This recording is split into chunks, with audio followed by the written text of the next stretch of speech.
ഞങ്ങളെ ശ്രദ്ധിക്കുന്ന എല്ലാ മാന്യ ശ്രോതാക്കൾക്കും യേശുക്രിസ്തുവിന്റെ നിസ്തുല്യ നാമത്തിൽ ഞങ്ങളുടെ പ്രഭാത വന്ദനങ്ങളെ അറിയിക്കുന്നു. പന്തപ്ലാവ് ഇന്ത്യ പെന്തക്കോസ്ത് ദൈവസഭയുടെ ആഭിമുഖ്യത്തിൽ നടത്തപ്പെടുന്ന സുവിശേഷ സന്ദേശ പരമ്പരകളുമായി ഈ പ്രഭാത സമയത്ത് നിങ്ങളെ അഭിസംബോധന ചെയ്യുവാൻ വലിയവനായ ദൈവം നൽകിയ വിലപ്പെട്ട സാവകാശത്തെ ഓർത്ത് ഞങ്ങൾ ദൈവത്തെ സ്തുതിക്കുന്നു. ഈ ശബ്ദസീമയിൽ കൂടി ദൈവവചനം ശ്രദ്ധിക്കുന്ന എല്ലാ നല്ലവരായ ദേശവാസികളെയും നല്ല ശ്രോതാക്കളെയും ഒരിക്കൽ കൂടി വന്ദനം അറിയിക്കുന്നു. ദേശത്തിന്റെ വിവിധ ഭാഗങ്ങളിൽ ദൈവത്തിന്റെ വചനം മുഴങ്ങിക്കേട്ടുകൊണ്ടിരിക്കുന്നു. 66 പുസ്തകങ്ങളും 31,178 വാക്യങ്ങളും അടങ്ങിയ ദൈവവചനത്തിന്റെ വിശ്വാസ്യത ലോകത്തിൽ തെളിയിക്കപ്പെട്ടിട്ടുള്ളതാണ്. ലോകത്തിൽ ഏറ്റവും കൂടുതൽ അംഗീകരിക്കപ്പെട്ടിട്ടുള്ള, ലോകത്തിൽ ഏറ്റവും കൂടുതൽ മനസ്സുകൾക്ക് ആശ്വാസം നൽകിയിട്ടുള്ള ഒരു സന്ദേശത്തിന്റെ വക്താക്കളായിട്ടാണ് ഈ പ്രഭാതത്തിൽ ഞങ്ങൾ നിങ്ങളെ അഭിസംബോധന ചെയ്യുന്നത്. ഒത്തിരി പ്രത്യയശാസ്ത്രങ്ങളും ഒത്തിരി പ്രബന്ധങ്ങളും അതുപോലെ തന്നെ ഒത്തിരി ശാസ്ത്രീയ വിശകലനം ചെയ്യപ്പെട്ട ഒത്തിരി ആശയങ്ങളും അതിന്റെ സംവാദങ്ങളുമൊക്കെ വന്നുപോയിട്ടുള്ള ഒരു ലോകത്തിലാണ് ഞാനും നിങ്ങളും ജീവിക്കുന്നത്. എന്നാൽ ഇസങ്ങൾക്കും പ്രബന്ധങ്ങൾക്കും അതുപോലെ തന്നെ പ്രഭാഷണങ്ങൾക്കുമൊക്കെ അധികം ആയുസില്ലാതെ അത് ഒക്കെ അസ്തമിക്കപ്പെട്ട ഈ കാലഘട്ടത്തിൽ മനുഷ്യന്റെ ഉൽപ്പത്തിക്ക് മുന്നമേ ആരംഭിച്ച് മനുഷ്യന്റെ അവസാനത്തിന് ശേഷം തുടരുന്ന ദൈവവചനത്തിന്റെ സന്ദേശങ്ങളാണ് ഞങ്ങൾ നിങ്ങളോട് അറിയിക്കുന്നത്. സാക്ഷാൽ ദൈവമായിരുന്നവൻ മനുഷ്യവർഗത്തെ രക്ഷിക്കേണ്ടതിന് മനുഷ്യർക്ക് വേണ്ടി നൽകിയ മഹത്തായ ദൈവിക പദ്ധതിയുടെ നല്ല വക്താക്കളായിട്ടാണ് ഈ പ്രഭാതത്തിൽ ഞങ്ങൾ നിങ്ങളെ അഭിസംബോധന ചെയ്യുന്നത്. സുവിശേഷത്തിന്റെ ശക്തിയെ, മനുഷ്യ മനസ്സുകളെ മാറ്റിമറിക്കാൻ കഴിവുള്ള ശക്തിയെ ചോദ്യം ചെയ്യുന്ന ഒട്ടനവധി പ്രതിസന്ധികൾ ഉയരുന്ന ഒരു കാലഘട്ടത്തിലാണ് ഞാനും നിങ്ങളും ജീവിക്കുന്നത്. എന്നാൽ ലോകത്തിൽ അരങ്ങേറുന്ന ഓരോ സംഭവ വികാസങ്ങളും സുവിശേഷത്തിന്റെ പ്രസക്തിയെ ഒന്നുകൂടെ അരക്കിട്ട് ഉറപ്പിക്കുന്ന കാലഘട്ടത്തിലാണ് ഞാനും നിങ്ങളുമായിരിക്കുന്നത്. മനുഷ്യന്റെ നിസാരമായ ജീവിതം, മനുഷ്യൻ ഈ ലോകത്തിന് വേണ്ടി ഓടുമ്പോൾ പലതും വെട്ടിപ്പിടിക്കുവാനും പലതും നേടിയെടുക്കുവാനും മനുഷ്യൻ വെമ്പൽ കൊള്ളുകയാണ്. എന്നാൽ മനുഷ്യന്റെ ജീവിതം നിസ്സാരത്വമെന്ന് ദൈവത്തിന്റെ വചനം വിളിച്ചു പറയുന്നു. ഈ കാലഘട്ടത്തിലെ പല സംഭവങ്ങളും നമ്മളോട് വിളിച്ചു പറയുന്ന ഒരു സത്യം, ഈ ലോകത്തിന് വേണ്ടി നാം എത്രമാത്രം ഓടിയാലും എത്രമാത്രം അധ്വാനം ചെയ്താലും കേവലം ചില നാളുകൾ കഴിയുമ്പോൾ നാം ഈ ലോകം വിട്ട് മാറ്റപ്പെടേണ്ടവരാണ്. കവിഭാഷയിൽ പറഞ്ഞാൽ സമർത്ഥനായ സീസറും പ്രസിദ്ധനായ ഹോമറും സമത്വമൊറ്റ ലോകവിജ്ഞരെല്ലാം അസ്തമിച്ച ഒരു ലോകത്തിലാണ് ഞാനും നിങ്ങളും ജീവിക്കുന്നത്. ലോകത്തെ തന്റെ കൈപ്പിടിയിൽ ഒതുക്കുവാൻ ശ്രമിച്ച അനേക മഹാരഥന്മാരുടെ ചരിത്രം ലോകം നമ്മോട് വിളിച്ചു പറയുന്നു. മഹാനായ അലക്സാണ്ടറും അതുപോലെ അഡോൾഫ് ഹിറ്റ്ലറും ഒക്കെ ലോകത്തെ തന്റെ കൈപ്പിടിയിൽ ഒതുക്കാൻ ശ്രമിച്ചവരാണ്. അവരുടെയൊക്കെ ചിന്ത ലോകം കൈപ്പിടിയിൽ ഒതുക്കിയിട്ട് ലോകത്തിൽ ഈ ദീർഘകാലങ്ങൾ വാഴാമെന്നുള്ളതായിരുന്നു. എന്നാൽ അവരുടെയൊക്കെ ചിന്തകളെ, അവരുടെയൊക്കെ വ്യാമോഹങ്ങളെ കാറ്റിൽ പറത്തിക്കൊണ്ട് അവരൊരു ദിവസം ഈ മണ്ണിൽ നിന്ന് മാറ്റപ്പെടുവാനിടയായി തീർന്നു. അപ്പോൾ ഇസങ്ങൾക്കും അധികാരങ്ങൾക്കും ജീവിത രീതികൾക്കുമൊക്കെ കേവലം കുറച്ചു കാലങ്ങൾ മാത്രമേ മനുഷ്യരെ സ്വാധീനിക്കാൻ കഴിയൂ. എന്നാൽ മനുഷ്യന്റെ ജനനം മുതൽ മനുഷ്യന്റെ മരണത്തിനപ്പുറത്ത് നിത്യകാലം വരെ മനുഷ്യ മനസ്സിനെ സ്വാധീനിക്കാൻ കഴിവുള്ള ഒരു നല്ല വാർത്തയാണ് ഞങ്ങൾ ഈ പ്രഭാതത്തിൽ നിങ്ങളോട് സംസാരിക്കുന്നത്. ആ നല്ല വാർത്തയുടെ വക്താക്കളായി നിൽക്കുന്നതിൽ ചെറുപ്പക്കാരായി ഞങ്ങൾ അഭിമാനിക്കുന്നു. ജീവിതത്തിന് രൂപാന്തരം വരുത്താൻ കഴിയുന്ന, ജീവിതത്തെ മാറ്റിമറിക്കാൻ കഴിയുന്ന മഹത്തായ അതിശക്തമായ ഒരു സന്ദേശം സുവിശേഷത്തിന്റെ വക്താക്കളായി നിൽക്കുന്നതിൽ ഞങ്ങൾ അഭിമാനിക്കുന്നു. അതുകൊണ്ട് ഈ പ്രഭാത സന്ദേശത്തിൽ കൂടി ഈ സുവിശേഷത്തിന്റെ സന്ദേശം ലോകത്തോട് വിളിച്ചു പറയുന്നതിൽ, പന്തപ്ലാവിനോട് വിളിച്ചു പറയുന്നതിൽ ഞങ്ങൾക്ക് അതിയായ അഭിമാനമുണ്ട്. ഇത് ഞങ്ങളുടെ ജീവിതത്തിൽ ഒരു അഭിമാന സന്ദേശമാണ്. ഞങ്ങളുടെ ജീവിതത്തെ മാറ്റിമറിച്ച സന്ദേശമാണ്. ഉലകത്തിൽ ജീവിതത്തെ മാറ്റിമറിക്കാൻ കഴിവുള്ള കരുത്തുള്ള ഒരു സന്ദേശം സുവിശേഷം മാത്രമാണ്. ആകയാൽ ആ സന്ദേശത്തിന്റെ വക്താക്കളായി നിൽക്കുന്നതിൽ ഞങ്ങൾ ഏറിയ അഭിമാനം കൊള്ളുന്നു. ജീവിതത്തിൽ നിരാശയിൽ കൂടി, ജീവിതത്തിൽ പ്രത്യാശ നഷ്ടപ്പെട്ട് ജീവിതം എന്തിനു വേണ്ടിയായി തീർന്നിരിക്കുന്നു എന്ന് അറിയാതെ ആത്മഹത്യയെക്കുറിച്ചോ മറ്റിതര ദുർമാർഗ പ്രവൃത്തികളെ കുറിച്ചൊക്കെ ചിന്തിക്കുന്നവരോട് ഞങ്ങൾക്ക് പറയാൻ കഴിയുന്ന ഒരു മഹത്തായ സന്ദേശമാണ് സുവിശേഷം. ഞങ്ങളുടെ ജീവിതത്തെ മാറ്റിമറിച്ച, അതുപോലെ ഞങ്ങളുടെ ജീവിതത്തിന് ദിശാബോധം നൽകിയ, ഞങ്ങളുടെ ജീവിതത്തിന് അർത്ഥപൂർണമായ ഒരനുഭവം നൽകിയ ഒരു മഹത്തായ സന്ദേശം ഉലകത്തിലുണ്ടെങ്കിൽ അത് ഞങ്ങൾ പ്രസംഗിക്കുന്ന ഈ സുവിശേഷമാണ്. നമുക്കറിയാം, ലോകം ഒരു വല്ലാത്ത അവസ്ഥയിലേക്ക് കടന്നുപോയിക്കൊണ്ടിരിക്കുന്നു. സ്നേഹിക്കാനും സ്നേഹിക്കപ്പെടാനും എല്ലാ മനുഷ്യരും ആഗ്രഹിക്കുകയാണ്. എന്നാൽ സ്നേഹത്തിന്റെ പേരിൽ നടക്കുന്ന വഞ്ചനകളും സ്നേഹത്തിന്റെ പേരിൽ നടക്കുന്ന ആക്രമണങ്ങളും ഓരോ ദിവസവും നമ്മുടെ കൊച്ചു കേരളത്തിന്റെ മനുഷ്യ മനസാക്ഷിയെ പിടിച്ചുലച്ചുകൊണ്ടിരിക്കുന്നു. മനുഷ്യ സ്നേഹത്തിന്റെ നിർവചനങ്ങളൊക്കെ താളം തെറ്റിയിരിക്കുന്ന ഒരു കാലഘട്ടത്തിലാണ് ഞാൻ നിങ്ങളും ആദ്യം ജീവിക്കുന്നത്. മാതാപിതാക്കന്മാർക്ക് മക്കളോടുള്ള സ്നേഹം അത് നിർവചിക്കാൻ കഴിയാത്തതായിരുന്നു.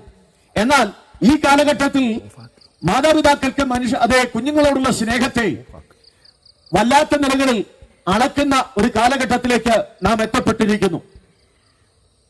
താൻ പ്രസവിച്ച് ഓമനിച്ച് വളർത്തുന്ന കുഞ്ഞുങ്ങൾ അഭിമാനമായി കണ്ടിരുന്ന മാതാക്കളുടെ ഒരു നല്ല തലമുറ നമുക്ക് ചുറ്റുമുണ്ട്. എന്നാൽ ജനിപ്പിച്ച അല്ലെങ്കിൽ താൻ പ്രസവിച്ച് വളർത്തിയ കുഞ്ഞുങ്ങളെ അത് കൊന്നുകളയുന്ന, സ്നേഹത്തിന്റെ നിർവചനത്തെ തെറ്റിച്ചു കളയുന്ന മാതാക്കളുള്ള ഒരു കാലഘട്ടത്തിലാണ് ഞാനും നിങ്ങളും ജീവിക്കുന്നത്. താൻ ജനിപ്പിച്ചു വളർത്തുന്ന കുഞ്ഞുങ്ങളെ വളരെ സ്നേഹാദരവോടെ വാത്സല്യത്തോടെ ചേർത്തണയ്ക്കുന്ന ഒരുപറ്റം പിതാക്കന്മാരുടെ തലമുറ നമുക്ക് ചുറ്റുമുണ്ട്. എന്നാൽ ജനിപ്പിച്ച കുഞ്ഞുങ്ങളെ നശിപ്പിച്ചു കളയാൻ ശ്രമിക്കുന്ന, അതുപോലെ തന്നെ അവരെ മറ്റേതെങ്കിലും തലത്തിലൊക്കെ ദുരുപയോഗം ചെയ്യാൻ താല്പര്യമുള്ള ഒരു വല്ലാത്ത പിതാക്കന്മാരുള്ള ഒരു കാലഘട്ടത്തിൽ കൂടിയാണ് നാം കടന്നുപോയിക്കൊണ്ടിരിക്കുന്നത്. അപ്പോൾ മാതാപിതാക്കളുടെ സ്നേഹത്തിന്റെ നിർവചനങ്ങൾ മാറ്റിമറിക്കപ്പെട്ടുകൊണ്ടിരിക്കുന്നു. ഏറിയ നല്ല ഒരു തലമുറയും തങ്ങളുടെ കുഞ്ഞുങ്ങളെ സ്നേഹിക്കുന്നവരായി, തങ്ങളുടെ കുഞ്ഞുങ്ങളെ നന്നായി നോക്കുന്നവരായി ജീവിക്കുമ്പോൾ അതിനൊക്കെ അപമാനമായി തങ്ങളുടെ കുഞ്ഞുങ്ങളെ നശിപ്പിക്കാൻ ശ്രമിക്കുന്ന ഒരു വല്ലാത്ത തലമുറ നമ്മുടെ നടുവിൽ ഉയർന്നു വരുന്നു. അത് നമ്മൾ കാണാതെ ഇരുന്നുകൂടാ. അപ്പോൾ മാതൃപിതൃ സ്നേഹത്തിന്റെ നിർവചനങ്ങൾ ഈ കാലഘട്ടത്തിൽ മാറ്റിമറിക്കപ്പെട്ടുകൊണ്ടിരിക്കുന്നു. അതുപോലെ തന്നെ നമുക്കറിയാം, ഒരു കാലത്ത് സ്നേഹത്തിന്റെ മറ്റൊരു ഭാവമായിരുന്നു പ്രണയം എന്ന് പറയുന്നത്. ആ പ്രണയത്തിന് പണ്ട് കവിവരന്മാരും മറ്റു ശ്രേഷ്ഠരായ ആളുകളുമൊക്കെ പറഞ്ഞിട്ടുണ്ട്, കണ്ണോ കാതോ മൂക്കോ ഒന്നുമില്ല. അപ്പോൾ നിർവചനമില്ലാത്ത, മനുഷ്യന് ചിന്തിച്ചെടുക്കാൻ കഴിയാത്ത, മനുഷ്യ മനസ്സിന്റെ ആഴങ്ങളെ ഉണർത്തുന്ന ഒരു ശക്തമായ വികാരമായിരുന്നു പ്രണയം. എന്നാൽ നിർവചിക്കപ്പെട്ട പ്രണയ സങ്കല്പങ്ങളൊക്കെ മാറ്റിമറിക്കപ്പെട്ടുകൊണ്ടിരിക്കുന്നു. അല്പസമയത്തേക്ക് ദേഹത്തിന്റെ സുഖത്തിന് വേണ്ടി പ്രണയത്തെ വല്ലാതെ മാറ്റിമറിക്കുന്ന ഒരു കാലഘട്ടത്തിലാണ് ഞാനും നിങ്ങളും ജീവിക്കുന്നത്. അതുകൊണ്ട് പ്രണയ സങ്കല്പങ്ങളൊക്കെ ഒരല്പം പെട്രോളിലോ അല്ലെങ്കിൽ എവിടെങ്കിലുമൊക്കെ ദേഹത്തിന്റെ ഉപയോഗത്തിന് ശേഷം ഒഴിവാക്കുന്ന മാരകമായ ഒരു വല്ലാത്ത അവസ്ഥയിലേക്ക് പ്രണയത്തിന്റെ സ്നേഹ ഭാവങ്ങൾ അതേ അലങ്കോലപ്പെട്ടിരിക്കുന്നു. അതുകൊണ്ട് ഞങ്ങളെ ശ്രദ്ധിക്കുന്ന മാന്യശ്രോതാക്കളെ, പ്രണയം ആകുന്ന സ്നേഹം അതിന്റെ സ്ഥായി ഭാവത്തിൽ നിന്ന് ഒക്കെ മാറ്റപ്പെട്ട് വല്ലാത്തൊരവസ്ഥയിലേക്കായി തീർന്നിരിക്കുന്നു. നമുക്കറിയാം, ലോകത്തിലുള്ള സ്നേഹങ്ങൾ പണ്ട് അയൽക്കാർ തമ്മിൽ വളരെ സ്നേഹമായിരുന്നു. ഒരുപക്ഷെ വളരെ സാമ്പത്തിക വർധനവോ സാമ്പത്തികമായ ശേഷിയോ ഇല്ലാതിരുന്ന കാലഘട്ടത്തിൽ അയൽക്കാരനെ സ്നേഹിക്കാൻ, കരുതാൻ, തമ്മിൽ സ്നേഹത്തിലും ഐക്യത്തിലും ആയിരിക്കാനൊക്കെ ശ്രമിച്ച ഒരു കാലഘട്ടം ഉണ്ടായിരുന്നു. എന്നാൽ ഇന്ന് അടുത്ത് താമസിക്കുന്ന വ്യക്തികൾ ആരാണെന്ന് പോലും അറിയാതെ, ഒരുപക്ഷെ നമ്മുടെ ഗ്രാമപ്രദേശങ്ങളിൽ അങ്ങനെ ഒരു അന്തരീക്ഷമില്ലെങ്കിലും നഗരപ്രദേശങ്ങളിലൊക്കെ ആ നിലകളിലുള്ള ഒരു അന്തരീക്ഷത്തിലേക്ക് കാലഘട്ടം എത്തപ്പെട്ടിരിക്കുന്നു. അടുത്തുള്ള വ്യക്തികളെ പോലും അറിയാൻ കഴിയാത്ത നിലയിൽ അയൽ സ്നേഹങ്ങൾ അകന്നു പോയിരിക്കുന്നു.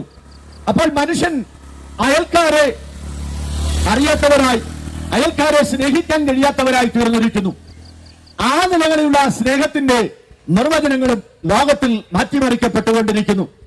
അപ്പോൾ ലോകപ്രകാരമുള്ള സകല സ്നേഹത്തിന്റെ മൂർത്തിഭാവങ്ങളും മാറ്റിമറിക്കപ്പെട്ടുകൊണ്ടിരിക്കുമ്പോൾ, നിർവചനങ്ങളൊക്കെ മാറ്റിമറിക്കപ്പെട്ടുകൊണ്ടിരിക്കുമ്പോൾ, സ്ഥായിയായി നിലനിൽക്കുന്ന ഒരു കാലത്തും മാറ്റമില്ലാത്ത ദൈവസ്നേഹത്തിന്റെ ആ ആഴങ്ങളെ കുറിച്ചാണ് ഞങ്ങൾ നിങ്ങളോട് ഈ പ്രഭാതത്തിൽ സംസാരിക്കുന്നത്. തന്റെ ഏകജാതനായ പുത്രനിൽ വിശ്വസിക്കുന്ന ഏവരും നശിച്ചു പോകാതെ നിത്യജീവൻ പ്രാപിക്കേണ്ടതിന് യേശുക്രിസ്തുവിനെ നൽകുവാൻ തക്കവണ്ണം ലോകത്തെ സ്നേഹിച്ച ആ ദൈവത്തിന്റെ സ്നേഹത്തെ കുറിച്ചാണ് ഞങ്ങൾ ഈ പ്രഭാതത്തിൽ നിങ്ങളോട് സംസാരിക്കുന്നത്. ഞങ്ങളെ കേൾക്കുന്ന മാന്യ ശ്രോതാക്കളെ, മാതാപിതാക്കളുടെ സ്നേഹം നഷ്ടപ്പെട്ടവരാണോ നിങ്ങൾ?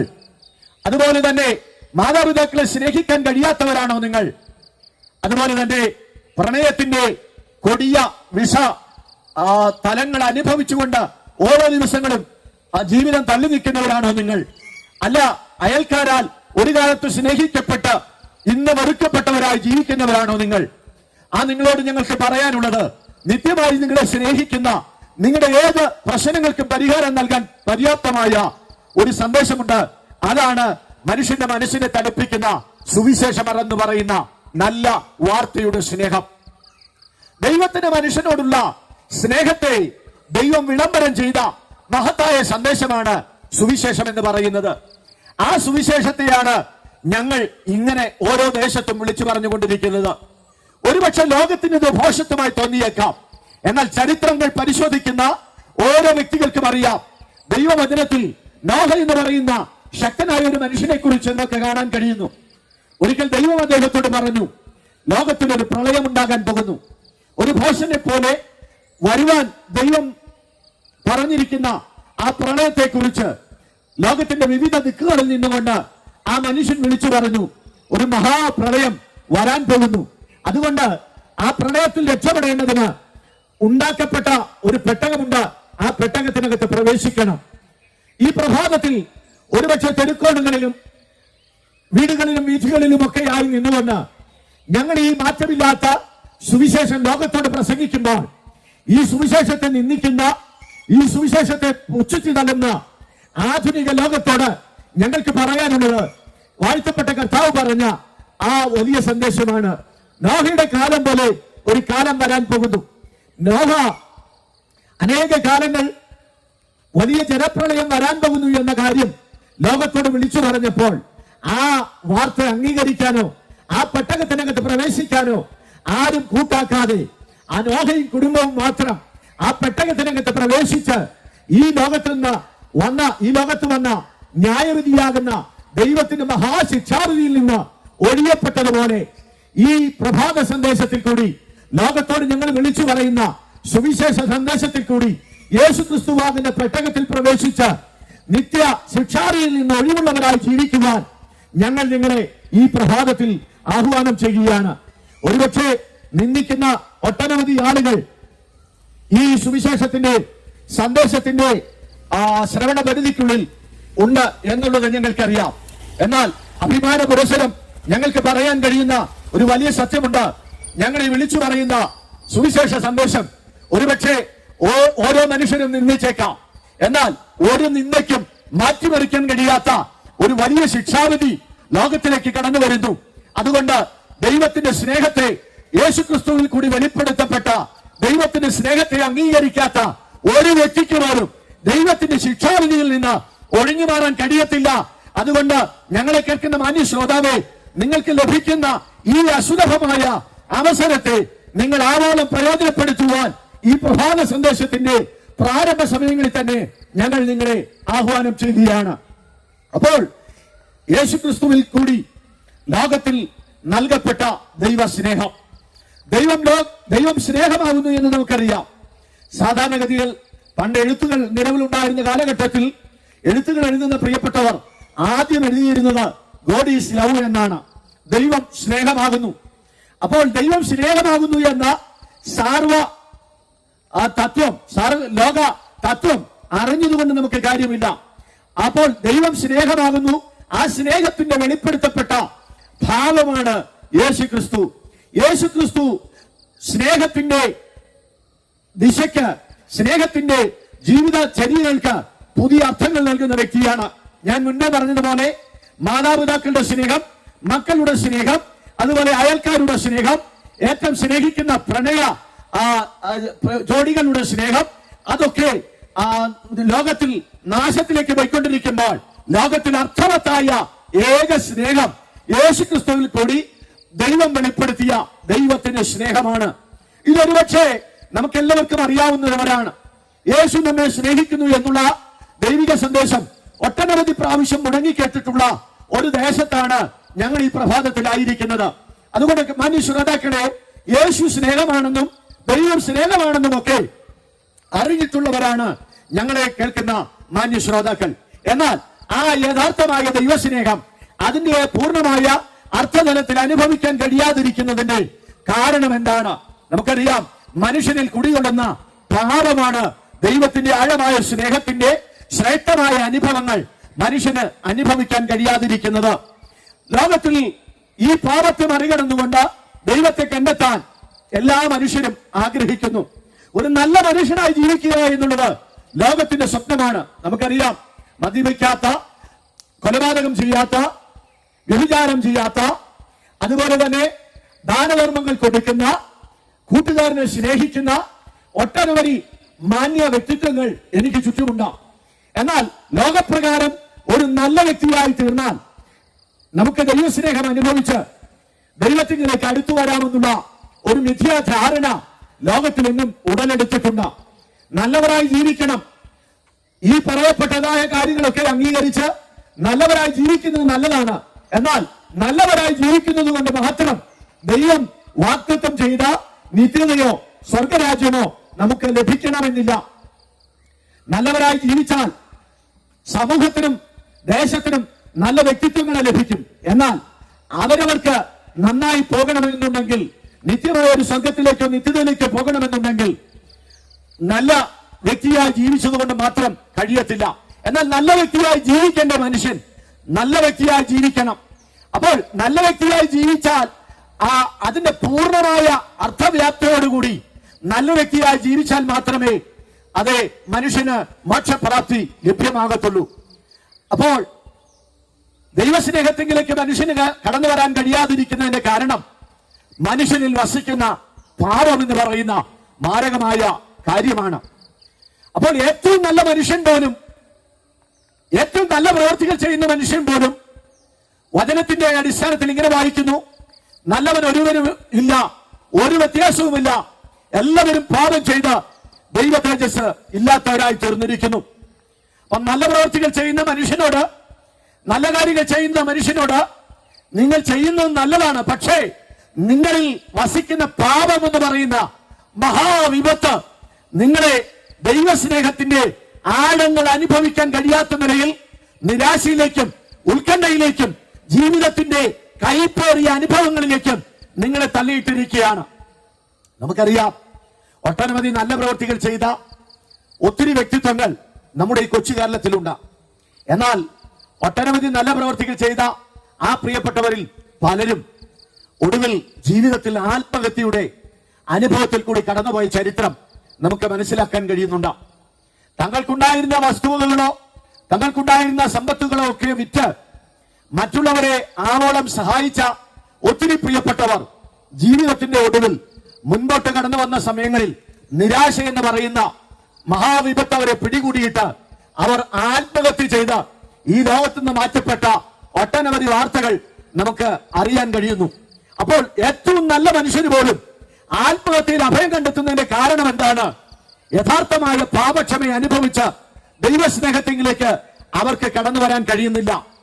അങ്ങനെയെങ്കിൽ ഞങ്ങളെ കേൾക്കുന്ന മാന്യ ശ്രോതാവേ, ഈ പ്രഭാതത്തിൽ പാപത്തിന്റെ പരിണിത ഫലമായ മരണമെന്ന മാരകമായ അവസ്ഥ നിങ്ങളെ പിടിച്ച് നാശത്തിലേക്ക് നിങ്ങൾ പോകുന്നതിന് മുന്നമേ ഞങ്ങൾക്ക് നിങ്ങളോട് അറിയിക്കാനുള്ള ഒരു മോക്ഷപ്രാപ്തിയുടെ വഴിയുണ്ട്.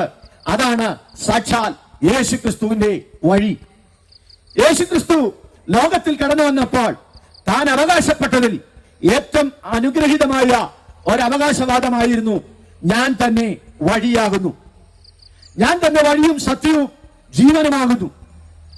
എന്താണ് അതിന്റെ അർത്ഥം? പാപ പങ്കിലമായ ലോകത്തിൽ ജീവിക്കുന്ന മനുഷ്യൻ, ദൈവസ്നേഹം അനുഭവിക്കാൻ കഴിയാതെ ദൈവത്തിൽ നിന്ന് അകന്നു നിൽക്കുന്ന മനുഷ്യൻ, ദൈവത്തെയും മനുഷ്യനെയും തമ്മിൽ അകറ്റിയിരിക്കുന്ന ആ വലിയ ആ പിളർപ്പിനെ മറികടന്നുകൊണ്ട് ദിക്കറിയാതെ, എങ്ങോട്ട് പോകണമെന്നറിയാതെ, എങ്ങനെ ദൈവസ്നേഹം അനുഭവിക്കണമെന്നറിയാതെ ഉടലുന്ന മനുഷ്യന് അവൻ നല്ല വഴിയായിട്ടാണ് യേശുക്രിസ്തു പറഞ്ഞത്, ഞാൻ തന്നെ വഴിയും സത്യവും ജീവനുമാകുന്നു. ഞങ്ങളെ കേൾക്കുന്ന മാന്യ ശ്രോതാക്കളെ, അനേക വഴികളിൽ ഒരു വഴിയല്ല യേശുക്രിസ്തു. യേശുക്രിസ്തു മാത്രമാണ് ഏക വഴി. മനുഷ്യന് രക്ഷയ്ക്കുള്ള ഏക വഴി, ദൈവം തന്നിരിക്കുന്ന ഏക വഴി യേശുക്രിസ്തുവാണ്. നമുക്കറിയാം, ചരിത്രം പരിശോധിച്ചാൽ ഏകദേശം 2000 വർഷങ്ങൾക്കപ്പുറത്ത് ലോകത്തിന്റെ മധ്യഭാഗമാകുന്ന പലസ്തീനിൽ ജനിച്ച് വളർത്തപ്പെട്ട 33.5 വയസ്സുവരെ ഈ ലോകത്തിൽ ജീവിച്ച് മനുഷ്യന്റെ പാപത്തിന്റെ പരിഹാരത്തിനു വേണ്ടി ഗോൽഗോഥ എന്നർത്ഥമുള്ള, തലയോരിടം എന്നർത്ഥമുള്ള ഗോൽഗോഥയിൽ താൻ 2 കള്ളന്മാരുടെ നടുവിൽ ക്രൂശിൽ മരിക്കുവാനിടയായി തീർന്നു. യേശുക്രിസ്തുവിന്റെ ജനനത്തിന് മുന്നമേ ദൈവത്തിന് അരുളപ്പാട് ലഭിച്ച പ്രവാചകന്മാരും ദൈവത്തിന്റെ ദൂതന്മാരും ഇങ്ങനെ വിളിച്ചു പറഞ്ഞു, അവൻ ജനത്തിന്റെ പാപത്തിൽ നിന്ന് അവരെ രക്ഷിപ്പാനിരിക്കൊണ്ട് അവന് യേശു എന്ന് പേർ വിളിക്കണം. യേശുക്രിസ്തുവിന്റെ ജനനത്തിന് മുന്നമേ മനുഷ്യനെ രക്ഷിപ്പാനുള്ള ഏക വഴി, ഏക മാർഗം, അവൻ അവരുടെ പാപങ്ങളിൽ നിന്ന് അവരെ രക്ഷിക്കുമെന്നുള്ള ഏക സന്ദേശം ലോകത്തോട് ദൈവത്തിന്റെ പ്രവാചകന്മാരും ദൂതന്മാരും വിളിച്ചു പറഞ്ഞെങ്കിൽ, പാലസ്തീന്റെ മണ്ണിൽ 33 തിരുവയസ്സ് വരെ ജീവിച്ച് ലോകത്തിന്റെ രക്ഷകനായി മനുഷ്യനെ പാപത്തിൽ നിന്ന് രക്ഷിച്ച് ദൈവത്തിലേക്ക് അടുപ്പിക്കുന്ന ഏക വഴിയായി, പാപം മൂലം ദൈവത്തിൽ നിന്ന് അകന്നുപോയ മനുഷ്യനും ദൈവത്തിനും ഇടയ്ക്കുള്ള ഏക പാലമായി യേശുക്രിസ്തു നിൽക്കുകയാണ്. യേശുക്രിസ്തുവിന്റെ ചരിത്രത്തിന്റെ അംഗീകാരത്തെ അംഗീകരിക്കാത്ത ഒട്ടനവധി ആളുകൾ നമുക്ക് ചുറ്റുമുണ്ട്. എന്നാൽ 2022 എന്ന വർഷം തന്നെ നമ്മൾ പറയുമ്പോൾ യേശുക്രിസ്തു ചരിത്രത്തിൽ വന്നു എന്നുള്ളത് നമ്മൾ അക്ഷരികമായി അംഗീകരിക്കുകയാണ്.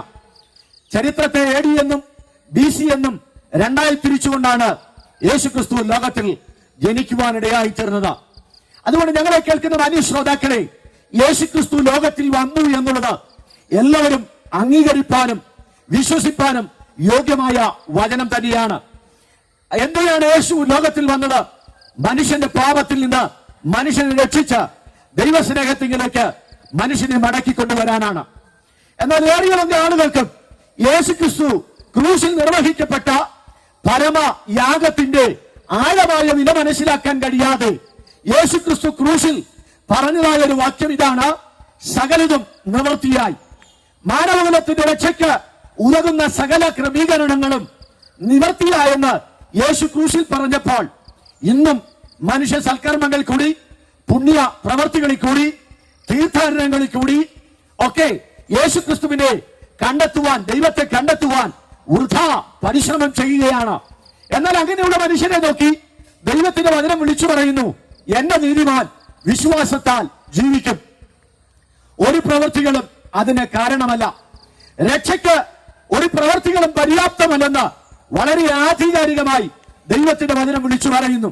അങ്ങനെയാണെങ്കിൽ മാനവകുലത്തിന്റെ രക്ഷയ്ക്കായി അവതരിച്ച, മാനവകുലത്തിന്റെ രക്ഷയ്ക്ക് വേണ്ടി ഈ ഭൂമിയിലേക്ക് ഇറങ്ങി വന്ന യേശുക്രിസ്തു പറഞ്ഞ മഹത്തായ സന്ദേശത്തെ ജീവിതത്തിൽ എങ്ങനെ സാധിച്ചെടുക്കാൻ കഴിയും? അവിടെയാണ് സുവിശേഷത്തിന്റെ വിശ്വാസം എന്ന് പറയുന്ന വലിയ വിഷയത്തിന്റെ പ്രസക്തി. ഞങ്ങളെ കേൾക്കുന്ന മാന്യശ്രോതാവേ, സൽക്കർമ്മങ്ങൾ ചെയ്തതുകൊണ്ടോ അതുപോലെ തന്നെ നേർച്ച കാഴ്ചകൾ നടത്തിയതുകൊണ്ടോ തീർത്ഥാടനങ്ങൾ ചെയ്തതുകൊണ്ടോ നമുക്ക് ദൈവത്തിലേക്ക് കടന്നു വരാൻ കഴിയത്തില്ല. പിന്നെ എങ്ങനെ കടന്നു വരാൻ കഴിയും? സാക്ഷാൽ എന്റെ പാപത്തിന്റെ പരിഹാരത്തിനു വേണ്ടി ദൈവത്താൽ നിയോഗിക്കപ്പെട്ട യേശു ക്രിസ്തു എന്റെ രക്ഷകനും എന്റെ കർത്താവുമാണെന്ന് വിശ്വസിക്കുന്നതിൽ കൂടി ദൈവം വിഭാവനം ചെയ്യുന്ന നിത്യജീവന്റെ വക്താക്കളായി ജീവിക്കുവാൻ ദൈവം നമുക്ക് അവസരം തരികയാണ്. വചനം ഇങ്ങനെ വിളിച്ചു പറയുന്നു, പാപത്തിന്റെ ശമ്പളം മരണമത്രേ. നമ്മുടെ കർത്താവായ യേശു ക്രിസ്തുവിൽ കൂടിയല്ലാതെ നമുക്ക് നിത്യജീവൻ ലഭ്യമാകത്തില്ല. അങ്ങനെയാണെങ്കിൽ പാപം ചെയ്യുന്ന മനുഷ്യൻ, പാപത്തിൽ തുടരുന്ന മനുഷ്യൻ, പാപത്തിന്റെ ഭോഗങ്ങളിൽ അതിന്റെ ആസക്തികളിൽ മുഴുകി ജീവിക്കുന്ന മനുഷ്യൻ നിത്യമായ മരണത്തിലേക്ക് പോകുമെന്ന് വിശുദ്ധ വേദപുസ്തകം പറയുന്നു. അങ്ങനെ വിശുദ്ധ വേദപുസ്തകം പറയുന്ന നിത്യമായ മരണത്തിന്റെ അവസ്ഥയിൽ നിന്ന് മനുഷ്യന് രക്ഷ നേടണമെങ്കിൽ ദൈവത്താൽ നൽകപ്പെട്ട ഏക മാർഗമേ ഉള്ളൂ. അത് കർത്താവായ യേശു ക്രിസ്തുവാണ്. ഈ സത്യങ്ങൾ അറിയാവുന്ന പല പ്രിയപ്പെട്ടവരുമാണ് ഞങ്ങളെ കേൾക്കുന്നത്. യേശു ക്രിസ്തു മനുഷ്യനെ രക്ഷിക്കുന്നു എന്നും യേശു ക്രിസ്തുവിൽ കൂടി സ്വർഗപ്രാപ്തിയും മോക്ഷപ്രാപ്തിയും ലഭിക്കുമെന്നും നിങ്ങൾക്ക് ഒരുപക്ഷെ അറിയാം. എന്നാൽ നിങ്ങളുടെ പ്രായോഗിക ജീവിതത്തിൽ, നിങ്ങളുടെ ആനുകാലിക ജീവിതത്തിൽ യേശു ക്രിസ്തുവുമായി വ്യക്തിപരമായ ബന്ധത്തിൽ നിങ്ങൾ വരുന്നതിൽ കൂടി മാത്രമാണ് ദൈവം വാഗ്ദത്തം ചെയ്ത ഈ നിത്യജീവൻ നിങ്ങൾക്കും എനിക്കും പ്രാപിക്കാൻ കഴിയുന്നത്. ഞങ്ങളെ കേൾക്കുന്ന മാന്യ ശ്രോതാക്കളെ, ചെറുപ്പക്കാരായ ഞങ്ങൾ നിങ്ങളോട് ഈ ദൈവിക സന്ദേശം വിളിച്ചു പറയണമെങ്കിൽ ഞങ്ങളുടെ ജീവിതത്തെ ആകർഷിച്ച, ഞങ്ങളുടെ ജീവിതത്തെ മാറ്റിമറിച്ച ആ യേശുവിന്റെ സ്നേഹം ഞങ്ങൾ അനുഭവിച്ചതുകൊണ്ടാണ് ഞങ്ങളിത് നിങ്ങളോട് വിളിച്ചു പറയുന്നത്. ഒരു കാര്യം മാന്യ ശ്രോതാക്കളോട് വളരെ സ്നേഹാദരവുകളോടെ ഞങ്ങൾ ഓർപ്പിക്കട്ടെ. നിങ്ങളുടെ ജീവിതത്തിൽ നിങ്ങൾ അനുഭവിക്കുന്ന പാപക്ഷമയില്ലാത്ത ഏത് പാപത്തിന്റെ ശമ്പളമായ മരണത്തിലേക്കുള്ള നിങ്ങളുടെ യാത്രയിൽ നിങ്ങൾ അനുഭവിക്കുന്ന ഏത് ഭയാനകമായ വിഷയത്തിനും നിങ്ങളുടെ ജീവിതത്തിൽ മറുപടി നൽകാൻ പര്യാപ്തമായ ഏക സന്ദേശം ഞങ്ങൾ നിങ്ങളോട് പ്രസംഗിക്കുന്ന ഈ സുവിശേഷമാണ്. ഞങ്ങളുടെ വ്യക്തിപരമായ ജീവിതത്തിൽ ഞങ്ങളുടെ കർത്താവുമായി യേശു ക്രിസ്തുവുമായി ഒരു വ്യക്തിപരമായ ജീവിതത്തിലേക്ക് ഞങ്ങൾ വന്നതിൽ കൂടിയാണ് ദൈവം അനുവദിച്ച് നൽകിയ പാപക്ഷമയും ദൈവസ്നേഹവും ഞങ്ങൾക്ക് അനുഭവിക്കാൻ കഴിഞ്ഞത്. അതുകൊണ്ട് ഞങ്ങളെ കേൾക്കുന്ന മാന്യ ശ്രോതാക്കളെ, ഈ പ്രഭാത സന്ദേശത്തിൽ കൂടി ഈ ദൈവത്തിന്റെ വചനം ശ്രദ്ധിക്കുന്ന നിങ്ങൾക്ക് യേശു ക്രിസ്തുവിന്റെ സ്നേഹവചസ്സുകളെ ശ്രദ്ധിച്ച് നല്ല ദൈവമക്കളായി പാപത്തിന്റെ ശമ്പളമായ നിത്യമായ മരണത്തിൽ നിന്ന് ഒഴിവുള്ളവരായി ജീവിക്കുവാൻ ദൈവം നിങ്ങൾക്ക് നൽകുന്ന ഈ അസുലഭമായ അവസരത്തെ നിങ്ങൾ പ്രയോജനപ്പെടുത്തുവാൻ ഒരു ദൈവദാസൻ എന്ന നിലയിൽ, ദൈവദാസന്മാരെന്ന നിലയിൽ ഞങ്ങൾ നിങ്ങളെ പ്രബോധിപ്പിക്കുകയാണ്. ഒരുപക്ഷെ നാളുകളിൽ ഈ സന്ദേശങ്ങൾ നിങ്ങളെ തേടിയെത്താത്ത ഒരു ഭയാനകമായ കാലഘട്ടം നമ്മുടെ മുന്നിൽ വരാൻ പോകുകയാണ്.